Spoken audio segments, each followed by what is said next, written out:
अपनी तुलना दूसरों से मत किया करो, क्योंकि हर फूलों की खुशबू अलग अलग होती है।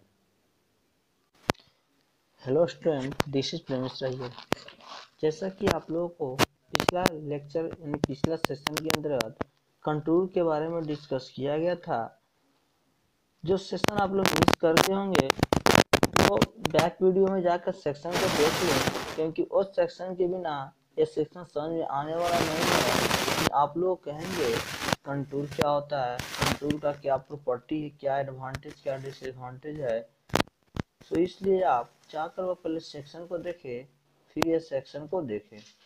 आज का सेक्शन डियर आप लोगों के लिए बहुत ही इम्पोर्टेंट है। जो भी सेक्शन को मिस करते हैं वो बहुत ही पछताएंगे। चलिए आज के सेशन के अंतर्गत फर्स्ट फ्लो डिस्कस करते हैं हम। Contour interval depend upon the following factor. अब यहाँ पर जो आता है कंटूर इंटरवल क्या है, आप लोग अगर पीछे नहीं देखिएगा तो समझ में कैसे आएगा। चलिए देखते हैं कंटूर इंटरवल किस किस फैक्टर पर डिपेंड करता है। देखिए कंटूर इंटरवल जो है वो पहले scale of the map. Scale of the map कहने का मतलब हुआ कि स्केल मैप पर डिपेंड करता है। कंटूर इंटरवल पहले मैप पर स्केल पर डिपेंड करता है। देखिए मैं पारा पारी यानी एक बार ही में ही आप लोगों के डिस्कस कर देते हैं कि कितने फैक्टर पर डिपेंड करता है मेरा कंटूर इंटरवल। उसके बाद हर एक पॉइंट को डील करेंगे, ठीक है। सो फाइन, पहला कहता स्केल ऑफ द मैप पर डिपेंड करता है, और सेकेंड में कहता है नेचर ऑफ द ग्राउंड, यानी कि ग्राउंड का नेचर कैसा है क्या होता है मैं डिस्कस करूंगा, आप टेंशन मत लो। थर्ड में है पर्पस ऑफ द मैप, और अगला जो पॉइंट है यानी कि time Spence on the field work, आप कितना टाइम को स्पेंस कर रहे हैं। स्पेंस मतलब होता है खर्च, आप कितना टाइम को स्पेंस कर रहे हैं फील्ड में, उस पर फैक्टर अफेक्टिंग डिपेंड करता है इंटरवल का। चलिए अब पारी बारी यानी एक एक पॉइंट को डील करते हैं। पहला था स्केल ऑफ द मैप। देखिए स्केल ऑफ द मैप पर कैसे डिपेंड करता है, तो जनरल भाषा में अगर कहा जाए तो स्केल ऑफ द मैप जो होता है वह इन्वर्सली प्रोपोर्शनल होता है कंटूर मैप का। यानी जो अब कंटूर इंटरवल जो है मेरा वो इन्वर्सली प्रोपोर्शनल होता है मैप का। दैट मीन्स अगर आप लार्ज स्केल लीजिएगा तो कंटूर मैप आपका छोटा बनेगा, अगर आप स्मॉल स्केल लीजिएगा तो कंटूर मैप आपका लार्ज बनेगा। यानी इन्वर्सली प्रोपोर्शनल कहने का मतलब एक दूसरा के अपोजिट होता है मेरा स्केल ऑफ द मैप। सो इसी तरह से scale of the map depend करता है आपका कंटूर इंटरवल पर। सेकेंड है नेचर ऑफ द ग्राउंड, यानी अगर ग्राउंड आपका अनसरफेस होगा या सरफेस होगा तो उस पर भी डिपेंड करेगा। तो देखिए अगर आपका सरफेस लेवल में है या फ्लाइट में है तो वहाँ पर जो कंटूर इंटरवल होगा वो स्मॉल बनेगा। कंटूर इंटरवल का मतलब होता है डियर कि the shorten distance between horizontal to vertical, ठीक है, तो स्मॉल बनेगा। अगर वही आपका हिली सरफेस होगा तो वहीं पर कंटूर इंटरवल लार्ज बनेगा, लार्ज मीन्स बड़ा बनेगा। ठीक है, अगला purpose of the map. Purpose of the map करने का मीन्स हुआ डियर कि आप मैप को किस पर्पस से यूज कर रहे हैं। ठीक है, तो वही बोलता है contour interval largely depend upon the purpose of the map या small area and designing work. क्या बोला, कंटूर मैप जो होता है वो पर्पस ऑफ मैप पर डिपेंड करता है मेरा कंटूर इंटरवल, तो वो लार्ज एरिया के लिए यूज करेंगे। तो केस में तो हिली में या रोडवे में, रेलवे में, कैनाल वे ईटीसी में contour interval taken the large. अगला जो पॉइंट है डियर वो अगला बोलता है time and Spence on the field work. अब कितना टाइम को स्पेंस करते हो फील्ड वर्क में, ये भी कंटूर इंटरवल डिपेंड करेगा। चलिए देखते हैं if more time is available contour interval is taken small. देखिए अगर आपके पास या आप ज्यादा टाइम को लॉस करते हैं, ज्यादा टाइम को स्पेंड करते हैं तो मेरा कंटूर इंटरवल यानी मेरा या आपका जो कंटूर इंटरवल होगा वो स्मॉल बनेगा।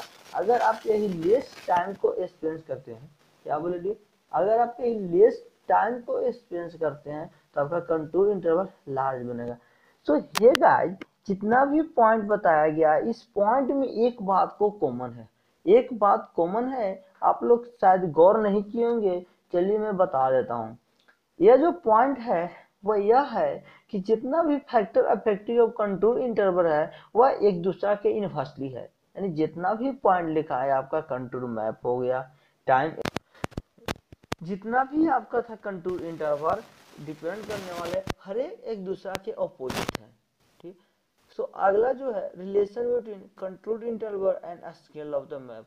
कंटूर इंटरवल और स्केल ऑफ द मैप में क्या रिलेशन है आप लोगों को बता चुके हैं कि यह एक दूसरे के अपोजिट होते हैं एंड इनवर्सली प्रोपोर्शनल होते हैं। तो यहाँ बोलता है, ये पढ़ते हैं, for general topographical map contour interval may be decided from the following relation. देखिए आपके सामने जो ये दिया गया डियर, एक सेकेंड होल्ड कीजिएगा, आपके सामने यह जो फॉर्मूला दिया गया है यह कंटूर इंटरवल और स्केल के बीच रिलेशन है जो मीटर में दिया गया है। यहाँ पर भी एक रिलेशन दिया गया है जो कि फीट में दिया गया है। क्या है, कंटूर इंटरवल अगर मीटर में देखा जाए तो होता है क्या, 20 या 25 पर नंबर ऑफ सेंटीमीटर पर किलोमीटर या मीटर में। यही अगर फीट में कहेंगे तो 50 यानी 50 अपॉन नंबर ऑफ इंच। अब ये जो रिलेशन आपके माइंड में आ रहा होगा, ये भी सवाल, ये रिलेशन क्यों बता रहे हैं, इसका तो अब डिस्कस अच्छे से नहीं किया हो। यार डिस्कस करने वाली क्या बात होता है यार, रिलेशन है, इसमें हमको प्रूफ नहीं कर सकते हैं, ये आप मत समझिएगा कि प्रूफ करने नहीं आता है, प्रूफ करने आता है। अगर आपको प्रूफ चाहिए तो आप कमेंट सेक्शन में कमेंट कीजिए, मैं प्रूफ के साथ पीडीएफ भेजूंगा, बट यहाँ पर प्रूफ करना इम्पॉसिबल है। सो गाइस, ये जो फॉर्मूला यूज करके मैं आगे कुछ न्यूमेरिकल को सोल्व करने जा रहे हैं, जो न्यूमेरिकल आप लोगों से ऑब्जेक्टिव और पर्पस से पूछता है। तो न्यूमेरिकल पहला बोलता है, if the scale of the map is 1 in 50,000, ठीक है, 50,000, then the find the contour interval. Map आपको यानी मैप में जो स्केल लिया गया 1 into 50,000 का लिया गया है, तो इसका कंटूर इंटरवल कितना होगा, कंटूर इंटरवल कितना होगा। फर्स्ट क्वेश्चन यह था डियर। सेकेंड क्वेश्चन बोलता है, if the scale of the map is 180,000, अगर आपका मैप में स्केल दिया है 1 into 80,000, तब आपका कंटूर इंटरवल कितना होगा यह फाइंड आउट करना है। चलिए देखते हैं। देखिए यहाँ पर आप लोग सोल्व खुद से कर लीजिएगा, हम यहाँ डिस्कस करते हैं। देखिए क्या 1 into 50,000 है तो 1 into 50,000 हो जाएगा। अब कंटूर इंटरवल निकलना है तो नंबर ऑफ इंच पर मीटर से मल्टीप्लाई कर दीजिएगा। अगर आपको फीट में लाना होगा तो फीट में कीजिएगा, अगर आपको सेंटी में लाना होगा सेंटी में कीजिएगा, अगर आपको मीटर में लाना होगा मीटर में कीजिएगा। सिर्फ आपको 1 in 50,000 फर्स्ट में और सेकेंड में 1 in 80,000 से मल्टीप्लाई करना है, जितना में आपको जोन सिस्टम के अंदर लाना होगा। सो गाइस, आई होप आप समझ गए होंगे। सो नेक्स्ट चलते हैं टॉपिक, नेक्स्ट है मेथड ऑफ कंटूरिंग। आप कंटूरिंग कितने तरह से कर सकते हैं, जिस तरह से डियर था कि लेवलिंग मेथड पढ़े थे बैक चैप्टर में ना, यूनिट में, उसी तरह से डियर कि आप कंटूरिंग कितने मेथड से कर सकते हो। तो कंटूरिंग आप दो मेथड से कर सकते हो, डायरेक्ट मेथड और इनडायरेक्ट मेथड। कितने बंदे कहेंगे कि और एक और होता है, सो हाँ गाइस एक और होता है, जस्ट आगे डिस्कस करेंगे, या उसको नहीं भी करेंगे डियर तो कोई मतलब कोई ज्यादा आवश्यकता नहीं है, क्योंकि मेनली जो आपका मेथड है कंटूरिंग करने का वह दो ही मेथड है, डायरेक्ट और इनडायरेक्ट। तो चलिए फर्स्ट मेथड जानते हैं, डायरेक्ट मेथड। नाम से ही क्लियर होता है डायरेक्ट मेथड क्या होता है। यानी डायरेक्ट, देखिए जितने भी हम टॉपिक डिस्कस करते हैं डियर वो नाम से ही क्लियर होता है। थोड़ा कोई लेंदी नाम रहता है तो कोई थोड़ा शॉर्ट नाम रहता है, यानी इजी नाम रहता है कि ना। या देखिए डायरेक्ट मेथड क्या कहता है, this method is very accurate but slow and complex in the direct method. देखिए जो डायरेक्ट मेथड है वह बहुत ही आसान है, आसान नहीं है डियर, डायरेक्ट मेथड बहुत ही कॉम्प्लेक्स मेथड है, लेकिन इजी नहीं है, कॉम्प्लेक्स है, बट इसका जो रिजल्ट होता है एक्यूरेट होता है। ऐसे भी कहा गया है कि जो सही बंदे होते हैं वह थोड़ा भाव खाते ही खाते हैं। वही बात है कि डायरेक्ट मेथड जो होता है वह एक्यूरेट मेथड है, बट यह स्लो मेथड है और साथ साथ कॉम्प्लेक्स भी है। The contour to be located directly in the field, locating and making a number of point, number of point के अकॉर्डिंग इसको लोकेट किया जाता है फील्ड में। इस मेथड के अंतर्गत lot of time waste in the during the searching the point of same, इसमें यानी डायरेक्ट मेथड के अंतर्गत अगर आप सेम पॉइंट को खोज रहे हैं, कोई भी एलिवेशन किए हुए कोई भी ग्राउंड सरफेस का अगर आप सेम पॉइंट को खोज रहे हैं तो उस पॉइंट को खोजने में जो भी आपका टाइम स्पेंड हो रहा है वो आपका एक्सेस जा रहा है, यानी बेकार जा रहा है, क्योंकि इसका जो एलिवेशन होता है हर एक पॉइंट भी एक होता है। यही डायरेक्ट मेथड का मतलब रूल है। आगे बोलता है this the suitable for a small area is greater accuracy. देखिए ये जो डायरेक्ट मेथड है वो आपका स्मॉल एरिया के लिए ज्यादा सुटेबल है, ठीक है, और ज्यादा सुटेबल स्मॉल एरिया के लिए है तो लार्ज एक्यूरेट भी देता है, एक्यूरेसी भी देता है। सो हे गाइस, अगर आपको डिफरेंस आता है डायरेक्ट और इनडायरेक्ट मेथड में, आगे इनडायरेक्ट मेथड डिस्कस करेंगे तो क्या आप नहीं लिख सकते हैं? फिर भी मैं बताऊंगा, मेरी रिस्पॉन्सिबिलिटी है, दैट्स माई रिस्पॉन्सिबिलिटी, ठीक है, दैट्स माई रिस्पॉन्सिबिलिटी। आगे देखिए कुछ पॉइंट, देखिए जितने भी नोट पॉइंट लिखे जाते हैं डियर, वो सबको आप बहुत ही अच्छा से देखा करो, क्योंकि जो भी नोट पॉइंट रहते हैं वो आपके ऑब्जेक्टिव पर्पज से बहुत ही मस्त रहते हैं। वो भी क्या बोलते हो तुम सब के भाषा में VVI रहते हैं। ये बोलता है direct method is unsuitable for hilly area. हाँ, डायरेक्ट मेथड हिली एरिया के लिए सुटेबल नहीं है, ठीक है। और एक और बात बता देना चाहता हूँ आप लोगों को कि फिगर आप लोग एग्जाम में जरूर बनाया करो। अगर आप मिस करते हो फिगर मिस मत किया करो। अगर आप लैंग्वेज में थोड़ा बहुत कटौती करते हो, कटौती कहने का मतलब आप थोड़ा बहुत कम लिखते हो, गलत भी लिखते हो तो चल जाएगा, अगर आपका फिगर सही रहेगा तो आपको फुली नंबर देगा। अगला है इनडायरेक्ट मेथड। देखिए ये मेथड क्या कहता है, this method is generally adopted for all types of सर्वे। देखिए इसमें कोई भी रीजन नहीं है, यह सभी तरह के लैंड पे सभी तरह के सर्वे कर सकता है, सभी तरह से कंटूरिंग कर सकता है इनडायरेक्ट मेथड। और डायरेक्ट मेथड में एक रीजन था कि वो स्मॉल तक ही सीमित था भाई। आगे बोलता है this method is cheap, quicker, less complex and compare direct. देखो ये जो इनडायरेक्ट मेथड है वो लेस से चीप है, यानी ये कॉस्टली नहीं है, ये ज्यादा अमाउंट में कार्य कर रहेगा तो कॉस्टली नहीं रहेगा, वो कम अमाउंट में करता है इसलिए कॉस्टली होता है डायरेक्ट मेथड के कंपेयर में। In this method some guide point are selected around the system. देखिए जब भी आप सिस्टम को सेलेक्ट करते हो तो कुछ पॉइंट को आपको इंक्लूड करना रहता है, तो वही पॉइंट है इंक्लूड करना स्ट्रेट लाइन में या एलिवेशन में, इंटरपोजिशन में।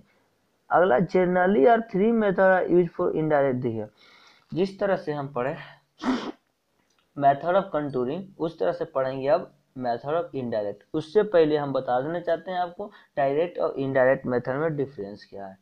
ये सब जितना भी आपको बताया जा रहा है PDF के फॉर्म में डिस्क्रिप्शन में लिंक दिया रहेगा, आप फ्री ऑफ कॉस्ट डाउनलोड कर सकते हो, उसका कोई पैसा पेड नहीं करना है। देखिए अगला जो आता है कि sorry difference between direct method and indirect method. Direct method क्या है, फर्स्ट में देखिए direct method is the complex method.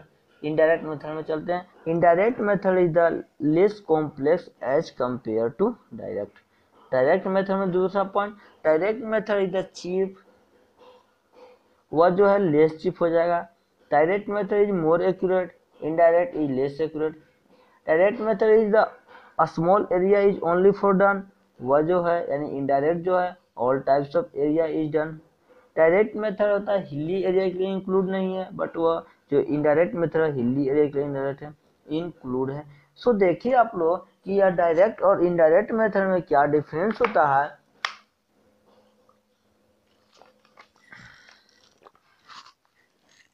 चलिए अब जानते हैं इनडायरेक्ट मेथड के टाइप्स। फर्स्ट जो टाइप्स है डियर, एक सेकंड होल्ड करना यार। देखिए फर्स्ट जो टाइप्स है वो स्क्वायर मेथड है, दूसरा है क्रॉस सेक्शनल मेथड, तीसरा है टेकोमेट्री मेथड। ठीक, फर्स्ट में क्या है स्क्वायर मेथड, सेकेंड में है क्रॉस सेक्शनल मेथड, थर्ड में है टेकोमेट्री मेथड। एक पॉइंट आप लोगों को बताते हैं, बहुत सारे बंदे का कमेंट आता है कि सर मेरा नंबर नहीं उठता है एग्जाम में, मैं अच्छा से लिखना। तो देखो जितना पूछे उतना ही तुम लिखो, ऐसे भी कहा गया है होशियार बंदे वो होते हैं जो जितना पूछे उतना ही करे। उसी तरह से आप पॉइंट एग्जाम में उतना ही लिखे जितना वो पूछ रहा है। ये नहीं कि पूछता है कि कंटूरिंग, व्हाट इज कंटूरिंग, ठीक है, तो आप लिख दीजिए कंटूरिंग क्या है, यानी what is contouring, advantage disadvantage. आपसे एडवांटेज डिसएडवांटेज पूछा है नहीं, तो फिर कोई कोई एग्जामिनर होता है वह कहता है कि गधा बेवकूफ है, पूरा पूरा नंबर है कि इसको छाप दो। तो चलिए पहला है स्क्वायर मेथड क्या है, पहले ये जानते देखिए, पहले फिगर समझते। ठीक है, देखिए स्क्वायर क्या है, यह इस तरह के जो शेप दिया गया है, एक स्क्वायर का शेप दिया गया है। ठीक है, सॉरी गाइस यहाँ पर शेप सही से नहीं बन पाए, एक सेकेंड बना देते हैं। इस तरह से आपका एक स्क्वायर का शेप दिया गया है। ठीक है, जिसमें इस तरह से मिलाया गया है, राउंड अप किया गया है, इस तरह से मतलब कुछ ऐसा फिगर दिया गया, सॉरी नहीं बन रहा है। 100, 95, 93, 99 ये सब जो इंक्रीज, ये सब पॉइंट ऑफ एलिवेशन है, यानी इतना इतना पॉइंट को सेलेक्ट करना है। आगे डिस्कस करते हैं टॉपिक में। स्क्वायर मेथड क्या है, बढ़िए। Square method use when area to be survey is small and ground is not very much. देखिए स्क्वायर मेथड वहां पर यूज करेंगे जहां जिस एरिया, यानी कि जिस एरिया पर आपका स्मॉल ग्राउंड नहीं होगा, लार्ज ग्राउंड होगा और अंडुलेटिंग, अंडुलेटिंग मतलब उबड़ खाबड़। ठीक है, तब यहाँ पर हम जो सर्वे का यूज करेंगे, जो मेथड यूज करेंगे वो स्क्वायर मेथड के नाम से जाना जाएगा। In this method whole area is divided into the number of square. ये स्क्वायर मेथड में क्या होता है, नाम से ही क्लियर है, जितना भी आपका एरिया दिया रहे उसको सभी एरिया को स्क्वायर में डिवाइड कीजिए आराम से। स्क्वायर में डिवाइड करेंगे मतलब स्क्वायर स्क्वायर शेप में डिवाइड कर दीजिए। ठीक है, आगे वेरीज फ्रॉम, वेरीज करेगा 5 मीटर से 29 मीटर तक, यानी 5 मीटर से 25 मीटर तक वेरीज करेगा, आप अगर स्क्वायर में डिवाइड करते हैं। And side of square depend upon the nature of ground. अब बात होता है कि जो स्क्वायर का साइड होगा 5 मीटर होगा या 5 मीटर से 25 मीटर के बीच में होगा, यह डिपेंड करता है आपका साइड सरफेस पे, आपका सरफेस कैसा है। जैसे देखिए अगर आपका फ्लैट सरफेस होगा तो कम होगा एज कम्पेयर टू अनसरफेस लेवल, वही बोला। अगला देखिए, first of all the elevation of corner of a square are determined by leveling in instrument and stop after the corner। ये जब भी आपका अगर स्क्वायर में डिवाइड कर दिया, अब वहां से लेवलिंग करना है, कंट्रोलिंग करना है, जितना भी करना है, तो वह कॉर्नर पर इन इंस्ट्रूमेंट को सेटअप कीजिएगा, ना कि आप सेंटर में सेटअप कीजिएगा, ना कि साइड में। कहाँ कीजिएगा डियर, तो कॉर्नर पर कीजिएगा हियर। आगे देखिए, square mark on the ground upon their contour, जिस तरह से देखिए फिगर में समझते हैं। देखिए ये क्या है, स्क्वायर में डिवाइड किया, हर एक सेक्शन का स्क्वायर किया गया, इस सेक्शन का स्क्वायर, इस सेक्शन का स्क्वायर, इस सेक्शन का, हर एक सेक्शन का स्क्वायर किया गया है। जैसे 1150 है, 110 है, 115 है, 1100 है, इस तरह से देखिए। अब 5 से 25 मीटर आप लोगों को बता रहे थे कहाँ से कहाँ होता है, यहाँ से, यानी यहाँ इस डिस्टेंस से इस डिस्टेंस के बीच देखिए 2 गो स्क्वायर डिवाइड किया गया, यहाँ से यहाँ 5 से 25, यहाँ से यहाँ 5 से 25, यहाँ से यहाँ 5 से 25, यहाँ से यहाँ पर, यहाँ से यहाँ 5 से 25 होता है। अगला जो है क्रॉस सेक्शनल मेथड। आइए हम क्रॉस सेक्शनल मेथड की ओर चलते हैं। ये क्रॉस सेक्शनल मेथड क्या कहता है, this method is suitable for narrow area just like road, canal, railway. जिस तरह से स्क्वायर में पड़े उस तरह से जो क्रॉस सेक्शनल मेथड होता है वह नैरो एरिया के लिए सुटेबल है। नैरो की मतलब होता है छोटा छोटा, नहीं नजदीक, ठीक है, सॉरी नजदीक एरिया के लिए ज्यादा सुटेबल है क्रॉस सेक्शनल मेथड, जिसमें हम सेक्शन को काट सकते हैं, जैसे रिवर हो जाता है, रोड हो जाता है, कैनाल हो जाता है, रेलवे हो जाता है। ठीक है, in this method cross sectional line and run perpendicular to contour as area। देखो जितने भी एरिया है उसके परपेंडिकुलर क्रॉस सेक्शनल लाइन को ड्रा कर दिया जाता है क्रॉस सेक्शनल मेथड के अंतर्गत। The spacing of cross sectional depend upon the nature of ground, nature of contour, scale of the map etc। यानी इस तरह से जो आपका डिवाइड किया गया है, काटा फूटा गया है, वो आप पढ़ लीजिएगा आगे। ठीक है, इस तरह से देखिए फिगर समझते हैं, रेक्टेंगुलर में इस तरह से डिवाइड किया गया है, हर एक सेक्शन को रेक्टेंगुलर के अंतर्गत काट दिया गया है, इस तरह से भी दे सकते हो, वो आपकी मर्जी है। अगला है टेकोमेट्री मेथड क्या है, देखिए टेकोमेट्री मेथड की ओर चलते हैं। In the case of the hilly area the tacheometry method is flat surface के लिए, अनलेवलिंग सरफेस के लिए। तो उसी तरह से हम हिली एरिया के लिए टेकोमेट्री मेथड का यूज करते हैं। जब भी मेरा कंटूरिंग करना होगा तो हम टेकोमेट्री मेथड का यूज करेंगे। ठीक है। In a tachymetry method is a number of radial line of the position। ये जितने भी आपका हिली एरिया है वो सब हिली एरिया को नंबर ऑफ रेडियल लाइन में डिवाइड कीजिए और इक्वल डिस्टेंस पे मार्क कीजिए और RL को वहां से डिटर्मिनेशन कीजिए। इस तरह से कैलकुलेट कर लेंगे आप कंटूरिंग ऑफ हिली एरिया का कंटूरिंग याद कहाँ से होगा? टेकोमेट्री मेथड से। ऑब्जेक्टिव में पूछ सकता है डियर कि which of the measurement of the contouring of hilly area tacheometry method. Note point की ओर चलते हैं। कुछ नोट पॉइंट कहता है फर्स्ट में क्या, this method is particularly when contour map या हिली एरिया रिक्वायर्ड। देखिए बोलना हिली एरिया के लिए ज्यादा या रिक्वायर्ड है tacheometry method. Number of radial line are depend upon the nature of ground. बात सही है। देखिए नंबर ऑफ जो रेडियल लाइन होगा वह डिपेंड करेगा nature of the ground surface. और ग्राउंड कहाँ का डियर? हिली एरिया का। अब कैसे डिपेंड करेगा? मान लीजिए आपका लेवल सरफेस होगा तो वहां पर नंबर ऑफ रेडिया कम डिवाइड होंगे, वहीं अगर आपका अनलेवल सरफेस होगा तो वहां पर नंबर ऑफ रेडिया ज्यादा डिवाइड होंगे। ठीक है। अब आता है interpolation of contour. Interpolation of contour जानते हैं क्या होते हैं? अभी तक जितने भी जाने हैं अच्छा से जान चुके होंगे आप लोग। सो नेक्स्ट टॉपिक है डियर वह इंटरपोलेशन ऑफ कंटूर। देखिए द प्रोसेस ऑफ, देखिए इंटरपोलेशन एक प्रोसेस है। उस प्रोसेस के अंतर्गत क्या क्या हम करते हैं उसके बारे में जानते हैं।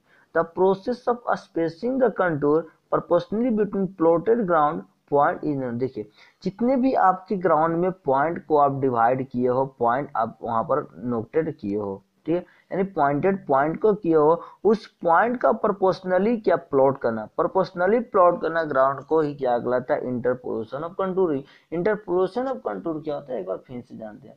जितने भी पॉइंट को आप नोटेड किए हो, पॉइंट को मार्क किए हो, वो सब पॉइंट को क्या करना? प्लॉट करना। ठीक है, प्रोपोर्शनली उसको ही बोलते हैं डियर इंटरपोलेशन ऑफ कंटूर। देखिए क्या बोलते हैं, the method of interpolation of contour is based on estimation that the slope of the ground. ये जो मेथड है आपका इंटरपोलेशन और पूरा का पूरा बेस है एज्यूम पर। आप जो भी ग्राउंड पे पॉइंट को नोट कीजिएगा तो किसकी सहायता से कीजिएगा? मानते हैं कोई ना कोई इंस्ट्रूमेंट के सहायता से, पर आपको पता है कहाँ करना नहीं, आप एज्यूम करके ही वहां पर पॉइंट को नोटेट कीजिएगा। तो इसी तरह से जो इंटरपोलेशन ऑफ कंटूर है ये पूरा का पूरा डिपेंड करता है आपका एज्यूमेशन पर। ठीक है, आगे जानते हैं there are three method. Interpolation जब भी आप कीजिएगा, डिफरेंट पॉइंट को जब भी आप मेजरमेंट कीजिएगा तो आप तीन मेथड से कीजिएगा। किस तरह से? तीन मेथड से जानते हैं, बाय एस्टिमेशन मेथड और बाय अर्थमेटिक मेथड और बाय ग्राफिकल मेथड। ये एस्टिमेशन मेथड क्या होता है? एस्टिमेट तैयार करके आप क्या कीजिएगा, आप जो यानी कि एस्टिमेट तैयार करके आप जो मतलब क्या मतलब इंटरपोलेशन कीजिएगा उसको ही बोलते हैं एस्टिमेशन मेथड। अर्थमेटिक मतलब मैथमेटिक तरह से जो भी आप इंटरपोलेशन निकालिएगा वही बुलाएगा आपका अर्थमेटिक मेथड। अब ग्राफिकल मेथड यानी ग्राफ के थ्रू जो भी आप इंटरपोलेशन कीजिएगा वही आपका कहलाएगा ग्राफिकल मेथड। सो हे गाइस, इस तरह से आप समझ चुके होंगे। अगला जो टॉपिक है वो बोलता है ग्रेड कंटूर। देखते हैं ग्रेड कंटूर क्या है। चलिए, it is the contour establish on the specified grade या ग्रेडियंट अलोंग हिल सॉइल।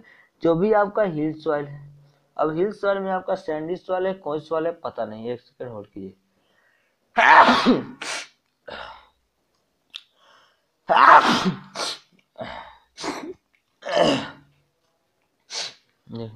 नहीं, जितने भी आपके हिल सॉइल है, चाहे हिल सैंडी हो सकते हैं, चाहे ग्रेवल हो, चाहे कोई भी हो सकते हैं, ठीक, उस सब के अंदर जो कंटूरिंग करेंगे, इस्टेब्लिश करेंगे स्पेसिफिकली ग्रेड से, उसको ही बोलते हैं हम ग्रेड कंटूर। या दूसरा देखिए, अगर आपको दो दिया रहेगा तो ज्यादातर फर्स्ट वाला डिफिनेशन याद नहीं हो तो सेकंड वाला याद कर लो, इजी है अभी। देखिए सेकंड कहता है ग्रेड कंटूर का definition, the line joining point of equal grade या ग्रेडियंट। देखिए जो भी लाइन अगर इक्वल ग्रेडियंट के भी ज्वाइन होगा, चाहे वो अपर हो, चाहे वो लोअर हो, चाहे सेंटर हो, चाहे मिडिल हो, बस 2 ग्रेडियंट रहना चाहिए सेम लेवल में, उन दोनों के बीच के डिस्टेंस सॉरी जो लाइन ज्वाइनिंग है, देखिए क्या बोले, जो आपका 2 ग्रेडियंट रहेगा सेम लेवल में, उन दोनों के बीच जो लाइन ज्वाइनिंग करेंगे डियर, उसको ही ग्रेड कंटूर के नाम से जानते हैं। आगे जानते हैं produce for establishment the grade contour on the ground. Ground में कौन कौन से प्रोड्यूस करते हैं, इस्टेब्लिश करते हैं। The grade contour along the hill side can be establish from produce. इस तरह से ये जो पॉइंट है डियर बताने वाले नहीं, क्योंकि सब आप लोग अपने से पढ़ लीजिएगा, क्योंकि इसमें कुछ भी नहीं है, ठीक है। यानी इस तरह से देखिए आपका इस तरह से जो आपका है वो आपका यूनिट नंबर 5 क्या होता है, द एंड होता है। यूनिट नंबर 5 इस तरह से आपका क्या होता है, द एंड होता है, जिसका पूरा यानी कि आपका यूनिट नंबर 5 पूरा यूनिट नंबर 5 ही आपका पीडीएफ के फॉर्म में डाला रहेगा, जो आप फ्री ऑफ कॉस्ट डाउनलोड कर सकते हो। और वीडियो को ज़्यादा से ज़्यादा शेयर किया करो। Thanks the full last watching video.